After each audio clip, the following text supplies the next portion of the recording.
I was out on my patio enjoying the weather, looking forward to celebrating a nice holiday weekend with my family. And then all of a sudden, as people say, your life changes in a blink of an eye. Well, it did. My fire pit exploded on me, and I was all of a sudden on fire, standing on my patio, screaming for help. My husband threw me in the pool to save my life. And as I came out of the pool, the first thought in my head, being an ER nurse for 27 years, was I'm going to die because I just swallowed fire.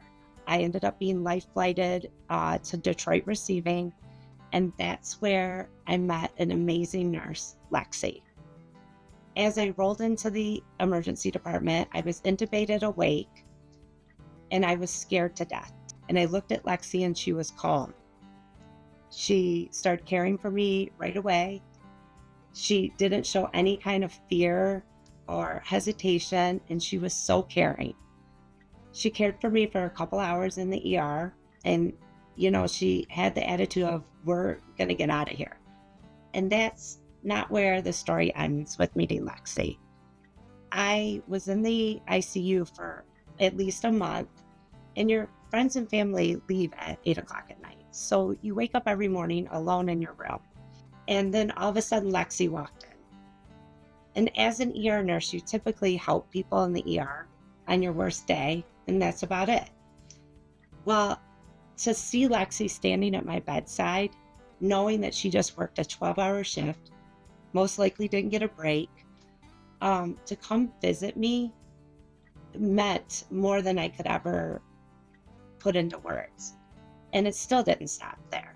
She noticed that I had to, have a lot of protein to recover from this horrific accident.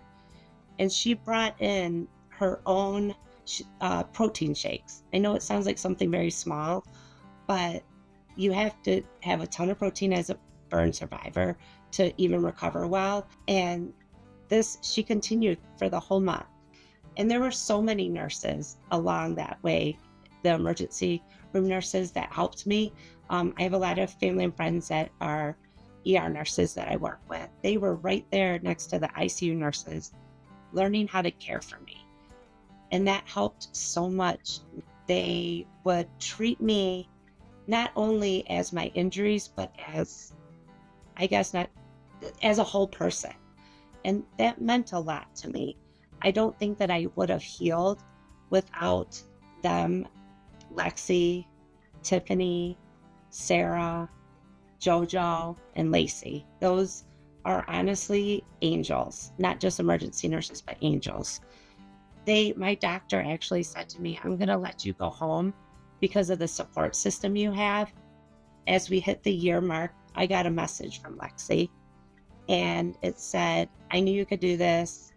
You are amazing. I'm so proud of you. And I'm still wearing the pink bracelet. And what she meant by that is the hospital I work at created these pink bracelets, and they say Leigh Strong on them. They gave that one to Lexi. They brought it down to the hospital because I was at a hospital I didn't work at, and she still wears it on her badge to this day, she says, and thinks of me. Everything from that initial encounter with Lexi made something horrific into a journey of healing and made me a survivor. They honestly saved my life, but they also gave it back to me. And I guess if you think of those words, they gave back my life. That's so powerful. Yes, we can all save lives, but they gave it back to me.